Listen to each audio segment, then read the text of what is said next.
Hello, I'm Linas Kojala, and we return to conversations on democracy. And the second topic of the day is, are democracies losing out to authoritarian pressures? And specifically, we will focus on cases of Hong Kong and Taiwan. And for that, we have two great speakers, and I will introduce them now.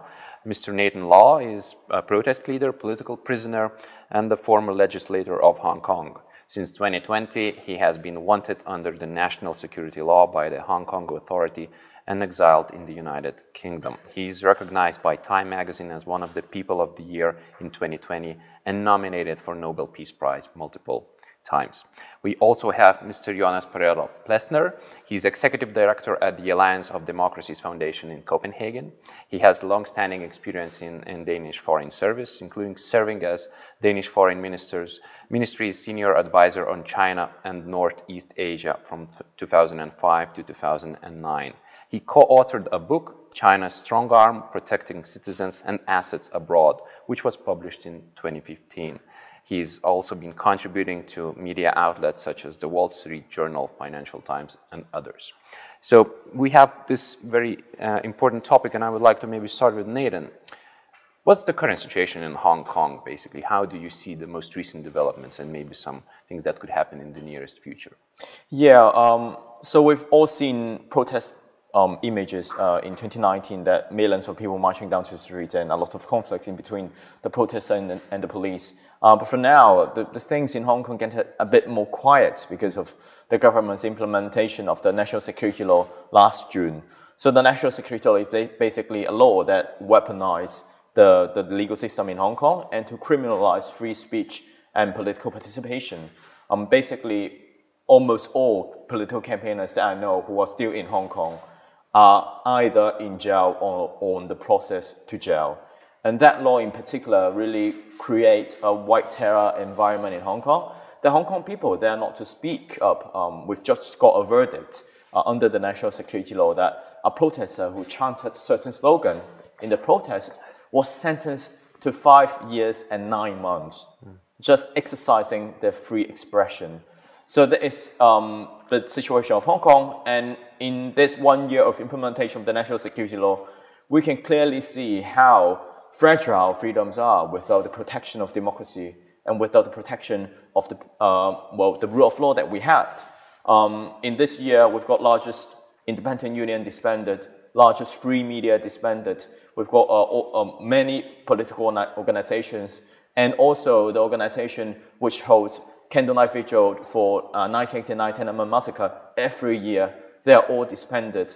The decades of foundation of civil society in Hong Kong is cracked just in 1 year. So I think this is a vivid example of why we should be vigilant towards the authoritarian expansion and why we should be vigilant about the recession of democracy and the rise of authoritarianism. Hong Kong is definitely not the only case that we could really see how authoritarianism progress in such an incredible speed. And we, as democratic communities, have to work together to protect these values. It is not only for Hong Kong people, but also for the people living in democracy, as we've seen a lot of new democracy slowly going back to an authoritarian tradition and making a lot of people suffer. So I think the case of Hong Kong is really an example of why we should really pay more attention and care to democracy and freedom. Just briefly, maybe on how people in Hong Kong feel now at the moment. Do they still have hope that things could change for the better? Do they still have determination to maybe go out on the street and to show that with their own action, or does not seem to be the case? Well, I think a lot of Hong Kong people for now is still navigating the new norm under the National Security Law, what can be done and what can't. And they're trying to do more subtle and convoluted resistance, like supporting political prisoners, supporting their families, doing a lot of these signaling campaign without really going to protest in order to try to find a way to express their opinion while not being persecuted. But I think they are still hopeful. There are still lots of people doing things under this narrowed political space, and their courageous and their participation really remind every one of us, please do not take freedom and democracy for granted. Thank you. Yeah, I would like now to switch to Mr. Parello-Plesner. How do you see the development in Hong Kong over a decade or so? Is it, well, it's certainly getting worse, it seems, but is that really the case, and we should acknowledge that Hong Kong is not a special place anymore? No, it's really disturbing and bad. I think Nathan Law described it really well. I mean, at the foundation, we've had a lot of focus on Hong Kong. We had Joshua Wong speak last year. We do an annual summit called the Copenhagen Democracy Summit. We actually had Nathan speaking this year. So it's important to sort of keep the voices of democratic Hong Kong, also many of them now outside of Hong Kong, speaking up. I think for all of us, international community, it's a sign also of where China is heading. I mean, they had an international treaty with the UK around the handover of Hong Kong, that this would safeguard Hong Kong's system. Hong Kong would, until 2047, be allowed to function under one country, two systems. This is completely the reverse they're doing now. So it means it's more important for the authoritarian leader in Beijing to squash Hong Kong's civil liberties than to sort of stand up to their international obligations. So I think for us, this is also, unfortunately, a very bad omen of where China as a growing power is heading.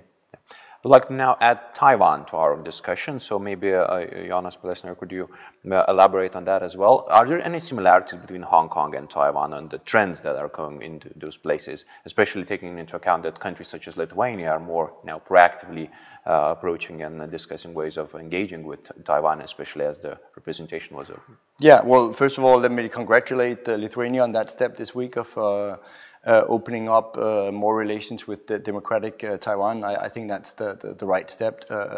Taiwan functions as a really well and flourishing democracy. We can actually, as our established democracy, I think, learn quite a lot from Taiwan when it comes to handling disinformation, when it comes to sort of public resilience to authoritarian encroachment. So all of that, I think, is the right step here by Lithuania, and I look forward to passing by the office at some point here during my time here. And Taiwan is definitely, I would say, sort of a cornerstone in Asia for the defense of freedom and liberty, of course, because Beijing claims this as a sort of renegade province that just has to be, by all means, integrated into China at some point. And of course, you have the people of Taiwan that need their democratic say in whatever future that they would like. Yeah, Nathan, you'd like that? Well, definitely Taiwan has been a strong democracy in Asia, and the way that they deal with pandemic has been remarkable. So I think in the case of Taiwan, we can clearly see China has been manipulating its political might, a lot of economic coercion in order to stop Taiwan from participating in international affairs. When it comes to the participation in WHO, it is not about politics, it's about how Taiwan can share its experience in terms of effectively curbing this the pandemic, and then bring this knowledge to the world so that we can save lives. And on that particular thing, like China blocks them from contributing to the humanity as a whole. So we can really see these actions from China, let alone all those military intimidation. And for me, and I've been encouraging the world to interact more with Taiwan, to recognize them more in order to equip them with that resilience and the capacity to go against any military intimidation from the Chinese government. Yeah, quite recently, The Economist called Taiwan the most dangerous place on earth. Would you agree with this assessment? Well, I think, yes, definitely, we can see a lot of signs of military intimidation from the Chinese government. But I still feel like we've got a lot of allies standing side by side with Taiwan. We've got South Korea, we've got Japan, we've got America. They've committed themselves on different degree on safeguarding Taiwan when there is a potential warfare. And I think Taiwanese people have demonstrated strong spirit and determination to defend the democratic tradition. So I really do think that for now, the things that we have to do for Taiwan is not just saying that it's a dangerous place. If we stick together, if we issue enough deterrence messages to the Chinese government, it will not be dangerous. It's a safe place to go if we are strong, if we issue strong enough signal to defend this precious democracy that we have. Yeah, Mr. Plesner, is it the most dangerous place? I mean, it's a good newspaper byline. I see that. I like The Economist. But I mean, it's also a great place to be. It's a great democracy, as Nathan also underlined. My own son is actually out there studying Chinese at the moment. So it's in many ways, it's a flourishing democratic and free society. And now that Hong Kong is in the situation it is, it's really the only place where you have sort of the free Chinese. So I think in that sense, all these things are to be cherished about Taiwan as well. But of course, geostrategically, it's more and more in the crosshairs with the US and China. So that gives sort of some credence to the title you mentioned. Is there enough political willingness in Western capitals to engage with Taiwan, to talk about Hong Kong, not to leave those cases behind us? Not enough. I mean, because at least that's why we as a civil society foundation try to do that, to sort of keep pushing it. It's great that you host this conversation here on the topic now, but otherwise, unfortunately, there is that tendency which happens, or in media, you talk about something for a week and then you forget about it. I mean, that also recently happened with Afghanistan as well, where we were all completely terrified by the sort of disastrous evacuation and the takeover of the Taliban, and then a month later, not that many people sort of still speak about it. So unfortunately, we have that sort of short-term memory, and I think that's the importance of why you do this, why we keep doing this. Yeah, Nathan? Well, definitely we need more actions and more awareness from the rest of the world. It's not just about Taiwan issue, not just about Hong Kong issue, but in general, we have been complacent about the rise of authoritarianism for the past 2 decades. According to a very famous democracy report, it says that in the year 2020, it was the very first year since the year 2001 that we've got more autocratic regimes than the democratic ones. The democratic recession is there, and we just have to see it as a crisis to deal with it. Just like the climate change and arms proliferation and pandemic, we've not been really rethinking how democratic countries could work together to curb this influence. We need a change of perception. We need a global vision, global agenda, global actions to really counter the rise of authoritarianism in order to protect our democracy. Yep. I agree with Nathan, but I also want to sort of be a little bit more optimistic, saying if you look around, there's nobody taking to the streets in Burma, in Hong Kong, Venezuela, elsewhere to demand more autocracy, or in Belarus here next to Lithuania. So I think in that sense, we should also be optimistic, saying that what people really want is still freedom. So in that sense, there's nothing, in my view, fundamentally changed in human nature. So what we do see, unfortunately, is authoritarian regimes that are much better at clamping down, as again here next to you with Belarus, of both fudging an election and afterwards cutting down on the opposition. And so you see all these tools being harnessed by authoritarian regimes. But again, I don't think what people want, what Nathan wanted for Hong Kong and your fellow citizens, was a different future. What would be one piece of advice, and I'm asking first of all, Mr. Plesner, to Western governments on how to be more effective in tackling this issue? One piece of advice. What would you give? That would be combining our economic strength, which is really still very great. Around 60% of the world's GDP. President Biden will assemble the world's democracies virtually in Washington, 9th to 10th of December.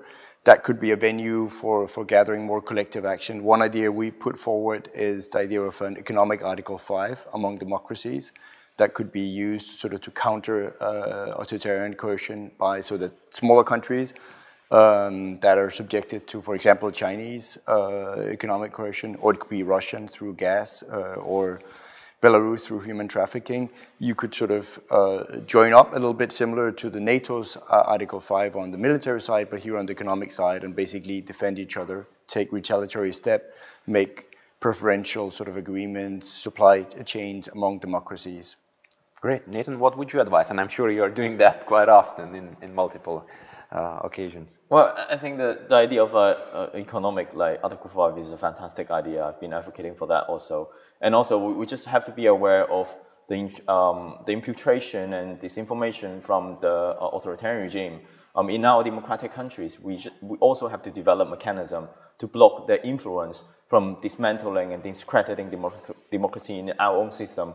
For example, blocking the state enterprise going into our sensitive industry, being very strong on the espionage events, and looking for any foreign agents that is actively promoting their propaganda and misinformation.